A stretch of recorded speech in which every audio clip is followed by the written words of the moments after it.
right? But Matt McMahon has been around Murray State players, mostly. Mike Krzyzewski has been around literally the best players on the planet. LeBron James, Kevin Durant, Dwayne Wade. You say it. Dwayne Wade. Dwayne Wade. You say it. And he understands what Zion's about to run into. He understands who Zion's about to be playing with. And he still thinks Zion could be an all-star as a rookie. It tells me a lot. New Orleans has stockpiled picks here with this latest trade with Atlanta. Again, they're going to get the 8th, the 17th, and the 35th overall pick. The second pick in the draft belongs to the Memphis Grizzlies, and they're going to take Ja Morant. And Ja Morant has a great story in the fact that he was unranked out of high school. A coach at Murray State stumbled upon him when he was going to look for a snack, going to look for another player that Matt Norlander told us about. This kid an absolute star at Murray State. We saw him have a triple-double in the NCAA tournament. One guy that saw him up close and personal is Avery Johnson. You guys played against him this past season, Avery. And what did you see in him? And why do you think he didn't get highly recruited? He becomes this superstar in college basketball.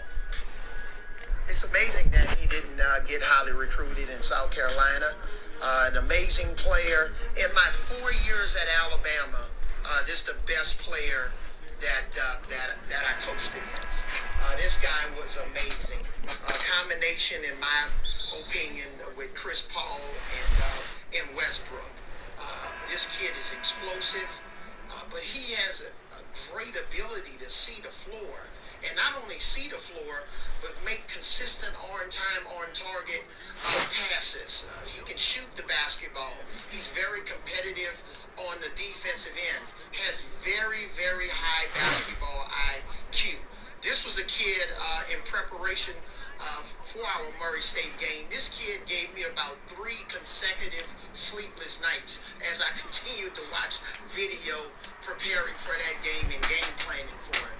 We trapped him. We triple-teamed him. Nothing worked against this kid. He still had 38 points and almost squeaked out a victory on our home court.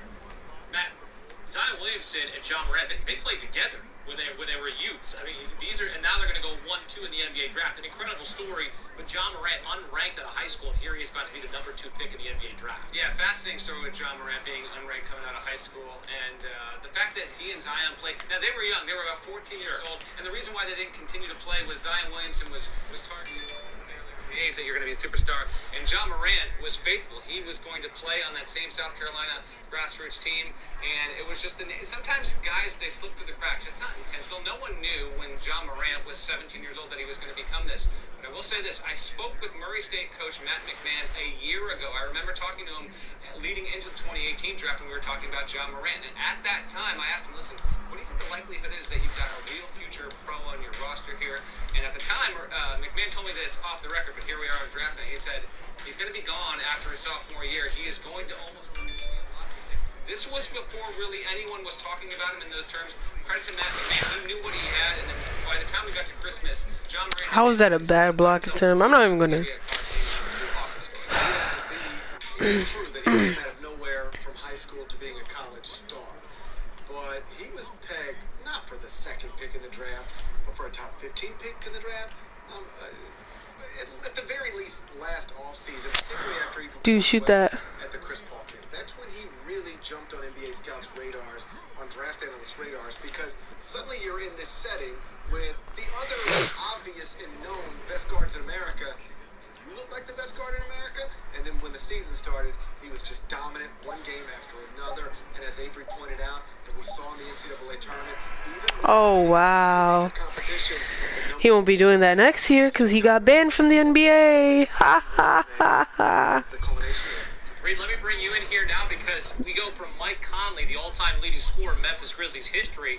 You got to fill some pretty big shoes for Ja Morant, Memphis, and also there's a new head coach there, Taylor Jenkins. Absolutely, and this is the Grizzlies finally starting that rebuild about a year too late, in my opinion, but getting rid of Marc Gasol at the trade deadline, getting rid of Mike Conley, and now you have an incredible young core in Jaren Jackson Jr., a guy who has all-star potential, a great player, and a guy in Ja Morant who, I don't know what player comparison you want to go with, but the ones that are tossed out there are Russell Westbrook and De'Aaron Fox, just this hyper-athletic athleticism with a really, really high basketball IQ. The great part about John Morant is that isn't just that he's, I think, going to turn the Memphis Grizzlies into a winner sooner instead of later, but he makes them relevant and exciting. And Gary can speak to this way better than I can. But the city of Memphis needs this. They don't need the Grizzlies to go through a dark, dark time of rebuilding. Now they have this exciting core, and they're relevant immediately. Yeah, you know, in Memphis, which is my home, has always been the grit grind era, highlighted by Mike Conley, Tony Allen, and Zach Randolph, and Mark Gasol. It was terrific because people in that market had respectable, relevant, successful basketball for 7 consecutive years. They made the West playoffs 7 straight times. But it became clear over the past 2 years, it's over, and it's time to move on. And with Memphis making the trade of Mike Conley earlier in the week, that was the last... Hold up, I gotta go to the bathroom. You guys can listen.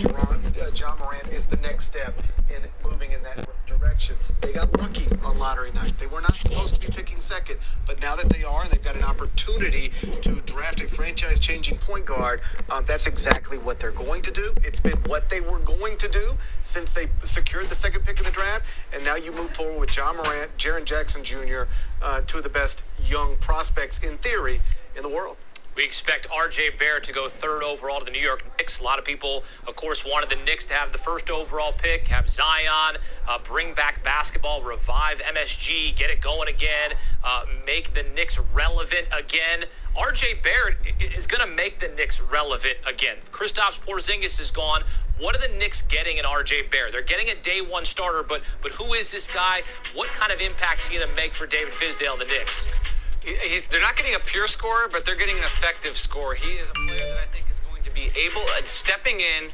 And while I know that Zion Williamson is going to be the favorite to win Rookie of the Year, guys, to me, R.J. Barrett, with what he can do, I don't even think the floor tilts one way or the other.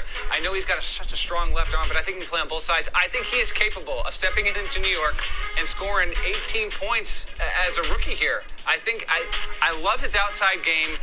To me, I keep coming back to the fact that Duke could have easily slipped atop the top of college basketball's mountain when Zion Williamson went down near the end of the regular season, and it didn't. I would even argue that he played at a B+, maybe A- level. Like, he still has plenty of ceiling that he has not even scraped yet. It's a very Knicksy pick, and by that I mean you get a ball-dominant player, a good scorer, a Carmelo-like kind of guy. I don't think that bringing in R.J. Barrett is going to be the piece that turns the Knicks into a 4 seed, 5 seed, 6 seed in the East, but I think he will be critical of that. This will be the first of what I think will have to be 2 or 3 further stages in getting the Knicks back to respectability. NBA scouts and NBA executives are very divided on R.J. Barrett. They see some flaws in him. His passing vision, he can just get tunnel vision sometime where he only sees the hoop. His three-point shooting is a concern. But when I asked R.J. Barrett during this college season, I asked him, who does he follow? What NBA players does he try to model himself after? What he said I thought was very telling. And he said James Harden. What R.J. Barrett is sort of that slithery scorer that James Harden is. He's a very unique basketball player. He's able to absorb and avoid contact. Now, look, I've heard NBA executives make that comparison, that he's a poor man's James Harden. I've also heard them say, hey, he's a volume shooter like Shabazz Muhammad. So there is a wide gulf of opinions on this young man, despite there being a near consensus that he is the 3rd player in a quote-unquote 3-star draft. Avery, let me bring you in now in terms of your evaluation of R.J. Barrett. What have you seen from that young man who was an absolute standout at Duke, playing in the shadow of Zion Williamson, but he shouldered the load just as much there, really a talented young man who, coming into 2018, he was the first ranked player according to 24/7 Sports. When you look at R.J. Barrett, what do you see? Well, I see a guy that has the potential to be a great two-way player. James Harden is a good comparison, but another guy that's took James Harden's place in Oklahoma City with the Thunder and Paul George, guys that have, that size 6'7" frame, a guy that can post up a little bit, shoot the three. Obviously, he needs to improve his three-point shooting. He actually needs to continue to improve at the free throw line. I should have put my other YouTube channel on that actually has subscribers. He's a winner. I gotta change it later. Great feel for the game. But I just think a guy that can play that 2 and 3 spot, sometimes slide down to a small 4. But I think the big key for the Knicks, if he's taken with the 3rd pick, are going to be the auxiliary pieces around him. Because if he's seeing double teams and triple teams every single night, that can wear on a rookie, especially by the time they get to the trade deadline and the All-Star break. So he's got great potential. Canadian kid, Steve Nash's godson. Great story there, especially with what's all happening in Canada with Toronto winning the NBA championship. I know that's inspired a kid like RJ Barrett. We are just getting started. Our NBA draft preview show coming up. The number 1 pick will be announced. We'll hear Zion Williamson's name, and the draft will officially get underway in Brooklyn. Keep it locked. You're watching CBS Sports HQ.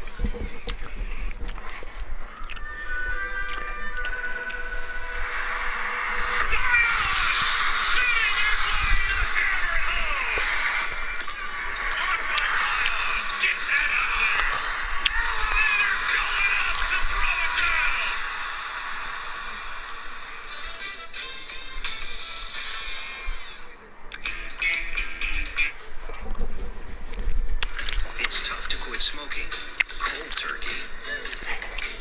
So Chantix can help you quit slow turkey. Along with support, Chantix is proven to help you quit. With Chantix, you can keep smoking at first and ease into quitting. Chantix reduces the urge, so when the day arrives, you'll be more ready to kiss cigarettes goodbye. You guys can hear. Quit smoking, with or without Chantix. You may have nicotine withdrawal symptoms. Stop Chantix and get help right away if you have changes in behavior. How? Aggression, hostility, depression.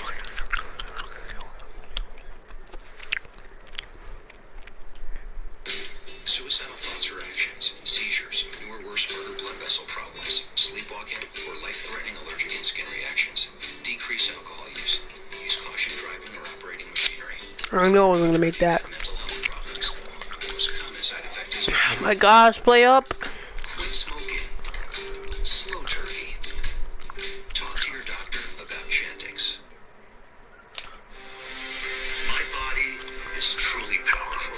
I have the power to lower my I play Hall of Fame, so this is not a rookie. because I can still make Pro, my bad. And Trulicity I'm just activates too my good. body to release it like it's supposed to. Trulicity is for people with type 2 diabetes. It's not insulin. Played back on that. Acting in my body from the first dose. Trulicity isn't for people with type 1 diabetes or diabetic ketoacidosis. Don't take Trulicity if you're allergic to it, you or your family have medullary thyroid cancer, or have multiple endocrine neoplasia syndrome type 2. Stop Trulicity and call your doctor right away if you have an allergic reaction, a lump or swelling in your neck, or severe stomach pain. Serious side effects may include pancreatitis. Taking Trulicity with a sulfonylurea or insulin increases low blood sugar risk. Side effects include nausea, diarrhea, vomiting, belly pain, and decreased appetite, which lead to dehydration and may worsen kidney problems. I have it within me to lower my A1C. Ask your doctor about Trulicity.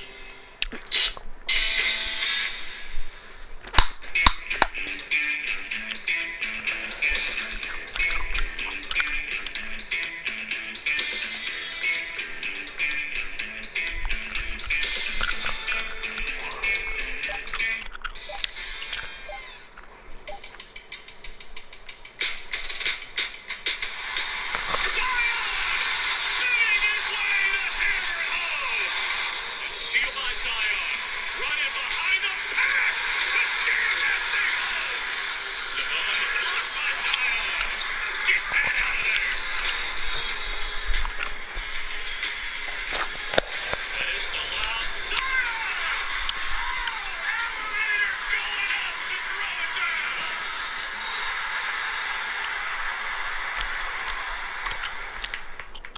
Oh, get your beignets ready. That's what New Trying to go Orleans for the be munching on. They're like donuts if you've put never had back. them. Go to New Orleans, have a beignet. You'll enjoy it, believe me. We are going to be enjoying the NBA draft here on CBS Sports HQ from the Barclays Center in Brooklyn, where Zion Williamson Oh my gosh, he missed. pick of the 2019 NBA draft. What a night this is for college basketball. What a night it is for the NBA when the worlds collide. And as we watch Zion Williamson get ready for this NBA draft, Matt? I mean, he's locked and loaded. He's ready to go and change this franchise. He said he loves the vibes of New Orleans. This city, this organization is going to embrace him. And David Griffin is an absolute mastermind. Don't be surprised here if the Pelicans are a pretty good team down the stretch. He gets the team with the former Dookie and Jahlil Okafor. They got a pretty good young nucleus that now Zion Williamson joins and becomes the face of the franchise. Yeah, and for me, that's the thing that I look forward to. Zion Williamson, what kind of player is he when he steps into the league that first game? He is going to be able to do something that so few players can do. Anthony Davis couldn't do it in New Orleans, and that's make the New Orleans Pelicans a relevant team. You know, if you're not winning in the NBA, it's hard to be a part of the daily, if not weekly, conversation. So many franchises on a year-by-year basis get lost in that conversation. But Zion Williamson, barring any sort of injury, is going to be able to make New Orleans an interesting team, if nothing else. They might not be playoff ready next year or the year after, but the key here is who surrounds him and how they set him up for success. I'll tag it with this. The players that we're going to see beyond Zion, beyond John Morant, beyond RJ Barrett, if you're a top 20, top 30 NBA prospect, you are extremely good, among the best in the world at basketball. I think that point gets lost year by year, but it's all about where the players go, the franchises, culture, and fit. Whoever goes 12th, 17th, 21st tonight, they're all really, really, really, really good at basketball. I assure you of this. If things don't work out, sometimes it's because of fit. With Zion Williamson, it does seem like a really good fit for him in New Orleans. You know, the other thing to remember about Zion is, at this point, it feels like we've been talking about him being the #1 pick in the draft forever. Yes. Because we've known since November that this day was coming. But you go back a year ago, literally... Are they going to pick Zion? Was going to be the #1 pick. Time's up, you know. NBA draft. It was his teammate, RJ Barrett. And after that, maybe Nasir Little. But certainly not Zion Williamson, because he entered Duke with a reputation of, a basketball player, but mostly a dunker that people watched on YouTube. He showed very early that he was way more than that, and this is the result of it. But the idea that we've always been headed for this day, like we were always headed for LeBron James, #1 in 2003 in the event, this is not the same thing. Zion became this in this one season at Duke. That is why they play the games, to find out who will be the #1 pick in the NBA draft. Let's go out to Barclays Center, get some the feel, the vibe there. Evan Daniels joins us now. Evan, what's the scene like there at the Barclays Center as we get ready to hear the #1 overall pick? Yeah, it's a wild scene in the green room. Agents walking around on the phone, players excited. I had one prominent agent come up to me and said, after 10, none of these kids have any idea where they're going. So it's a pretty cool scene, a little surreal for some of these guys, but it should be an exciting draft to piggyback on what those guys are saying. Obviously, Zion, tremendous talent, and I thought Gary made a great point about him working his way up to be the #1 pick. I certainly didn't think he was going to be the #1 pick this time a year ago. That was RJ Barrett. I didn't even have him in the top 3, so he's clearly gotten better in both passing, his ability to rebound, his motor, all of that. He's turned himself into a special prospect and the best prospect in the NBA draft since Anthony Davis. And GP, your comp for Zion Williamson is not a current NBA player. It's actually an Avenger. Right? Am I told right? I've stood next to Zion, and he doesn't look like a normal human being. He looks like the Incredible Hulk. Amazing. Like if the Incredible Hulk were a basketball player, he would look like Zion Williamson. I know that in this business we're supposed to call him the next Charles Barkley or Blake Griffin. I got it. But the truth is there's no great basketball comp for Zion Williamson. He is 6'7", listed at 285, and I would argue that there's literally nobody on the planet 6'7", 285 that can move, jump, do the things. Not just on a basketball court, but anywhere that Zion Williamson does. His high school coach was interviewed this week and said, he'd hit a baseball 400 feet, throw a football 70 yards. He is not a normal person, and we see it, or at least we're reminded of it, just about every time he's on a court. That looks like Zion Williamson. And when you see him wearing, like, when he was hurt, and he would wear